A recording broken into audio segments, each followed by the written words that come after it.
ప్రకృతి వ్యవసాయ పంట ఆరోగ్యానికి మంచి వంట అని ప్రకృతి వ్యవసాయ విక్రయ ఉత్పత్తి కేంద్రం L2S వెంకయ్య అన్నారు.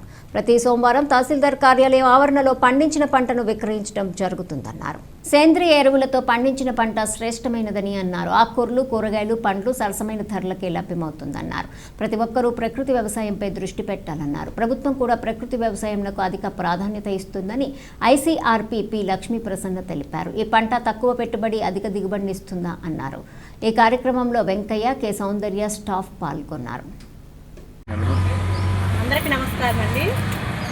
దుర్గి మండలం ధర్మవరం గ్రామం. నేను ICRPగా పనిచేస్తున్నాను ప్రకృతి వ్యవసాయంలో.